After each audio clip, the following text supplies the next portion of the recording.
Olá, amigos. Sejam bem-vindos de volta ao podcast Mitos da Gestão.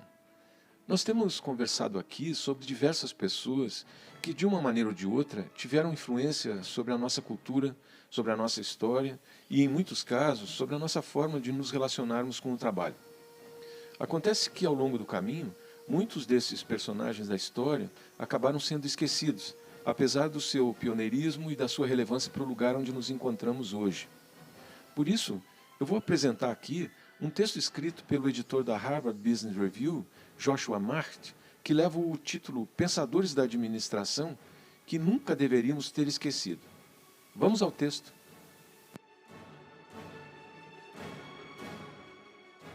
Gothenburg, na Suécia, é um caminho bastante longo entre Boston e uma ideia inovadora em gestão, especialmente se for uma ideia que tem mais de 40 anos.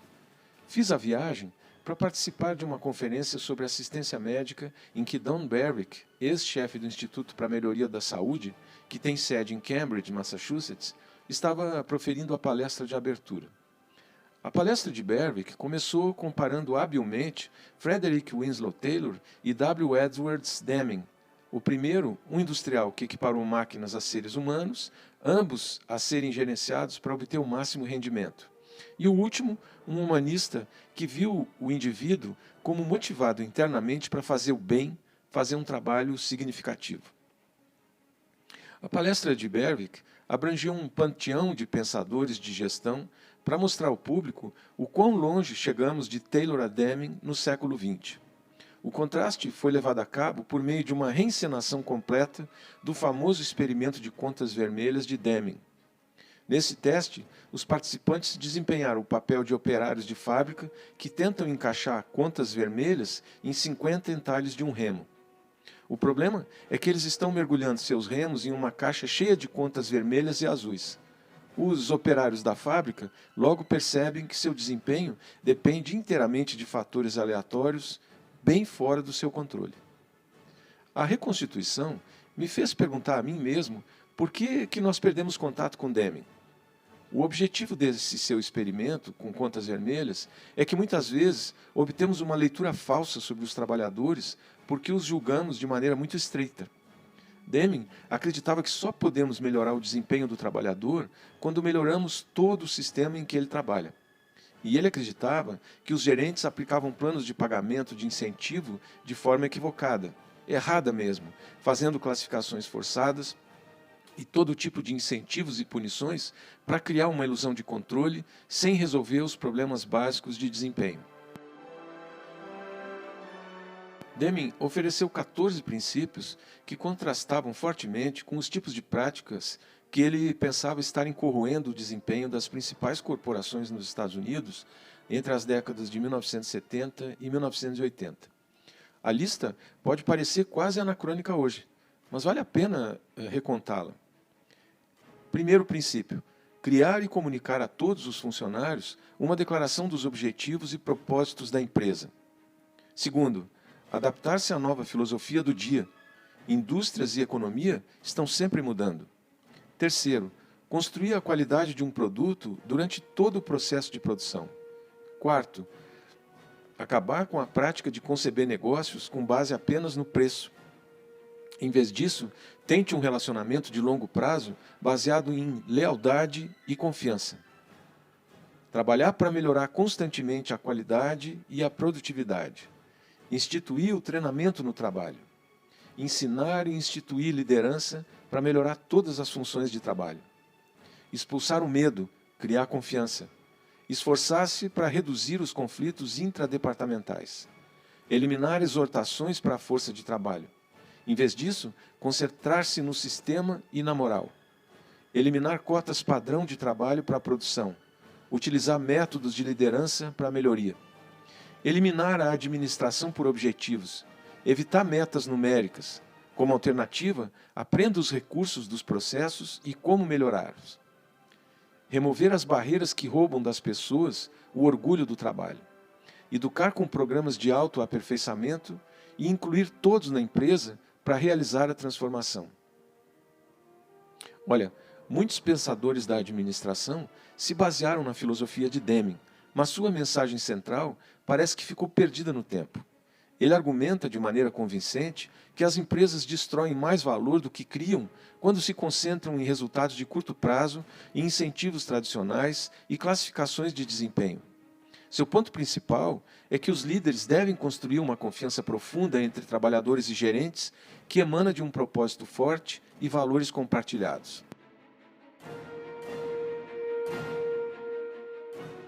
Isso parece bastante lógico e mais importante do que nunca.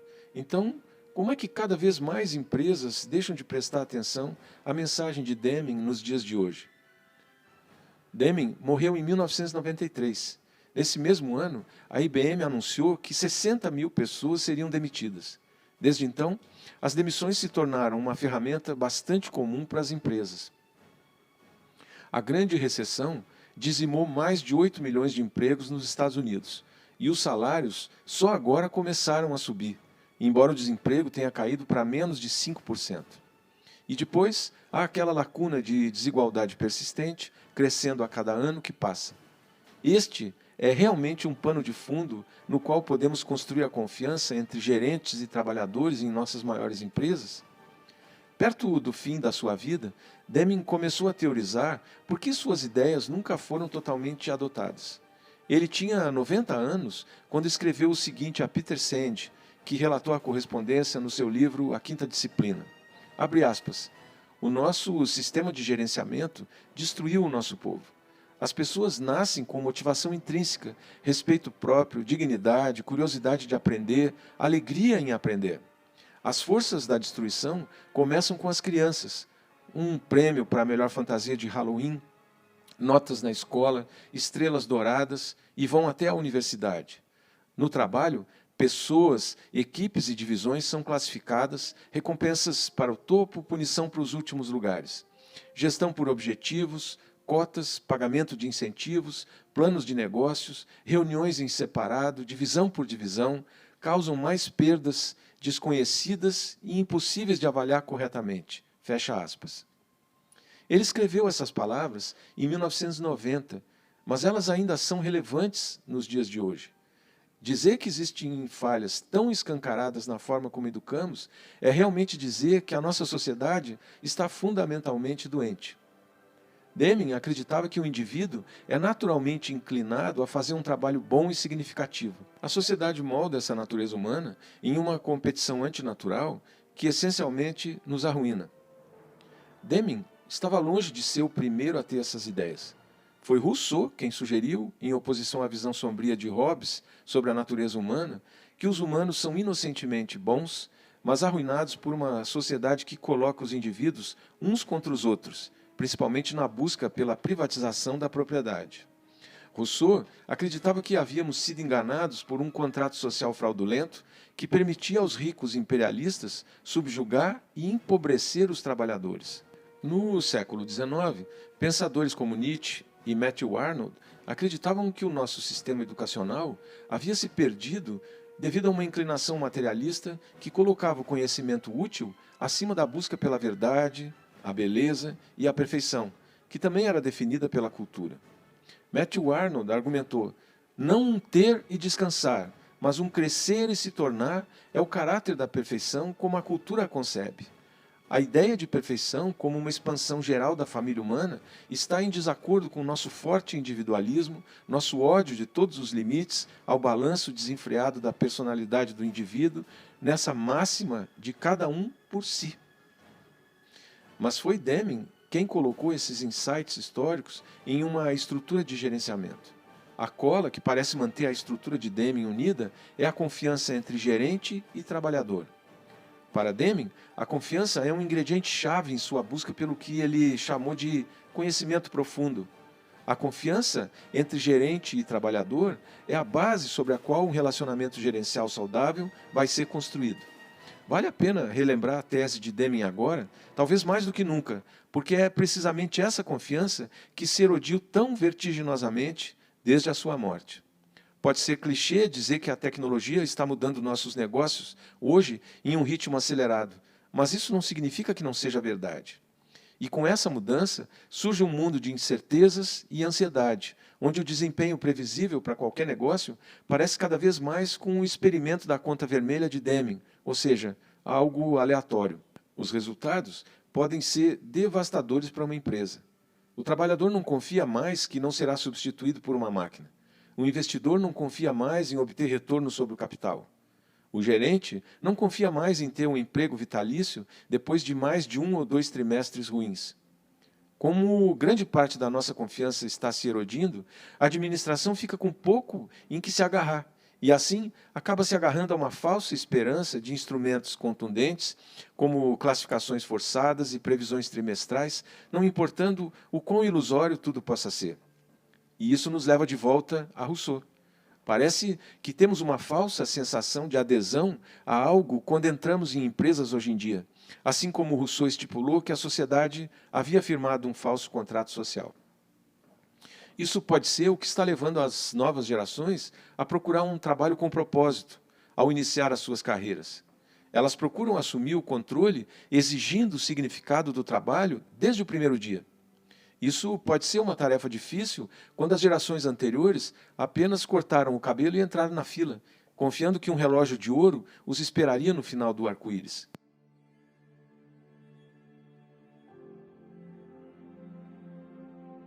Mas Rousseau também tinha a ideia de que os humanos podem se refazer por meio de suas instituições, e o Deming parece compartilhar dessa crença.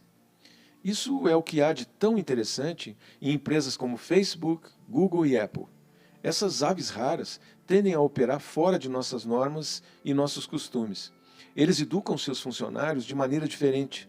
Eles colaboram de maneira diferente entre silos e divisões. Eles incentivam as pessoas de maneiras diferentes. Por causa de sua capacidade impressionante de ganhar dinheiro, inicialmente por meio de investidores corajosos e eventualmente por meio de clientes, essas empresas parecem começar mais como comunas. Elas são os jardins do Éden, onde há pouca luta por recursos e muitas vezes até mesmo os principais clientes participam livremente.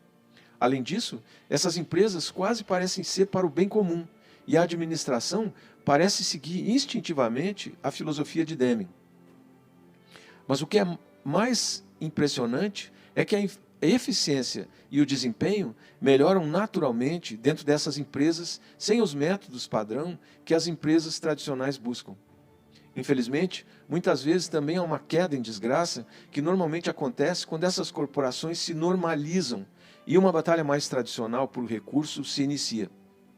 O Peter Sand também se perguntou por que esses raros exemplos de Deming em ação não estão proliferando. Ele lamentou o fato de que pode levar gerações para que a maneira de pensar de Deming se consolide. Mas ele argumentou que estamos no caminho do que ele chama de práticas de gestão mais esclarecidas. A perspectiva contrária diz que nossa ganância e medo robesianos sempre superarão a filosofia da bondade intrínseca e talvez seja mais confuso do que essas abordagens polarizadas possam sugerir. Talvez a resposta esteja em um lugar mais profundo, quando Deming falava sobre conhecimento profundo. Como ele sugeriu, trabalhamos em sistemas complexos com as forças do bem e do mal sempre em jogo, e pode ser que a responsabilidade mais importante de nossos principais líderes seja moldar e modelar habilmente essa dinâmica da maneira que melhor se adapte às suas organizações. E isso acaba produzindo um ecossistema de autosseleção de trabalhadores, parceiros, clientes e acionistas que se alinham naturalmente. Tudo isso implica em uma abordagem mais progressista da liderança. E, no entanto, todos nós facilmente sucumbimos aos nossos impulsos tayloristas, que assumem o pior sobre os trabalhadores, usando a automação para rastrear a produtividade até o nanosegundo, se possível. Infelizmente, isso tende a aumentar esse vácuo de confiança entre os trabalhadores, que acaba apodrecendo entre os silos corporativos e bloqueia a própria produtividade que buscamos sempre aumentar. Nada disso é fácil. E muitos de nós certamente lutaremos com essas questões ao longo de nossas vidas. Mas em um mundo onde as apostas parecem aumentar a cada minuto, construir confiança e cooperação duradouras entre empresas e comunidades, unindo pessoas e silos calcificados há muito tempo, pode ser a única maneira de uma corporação sobreviver. Pense nisso.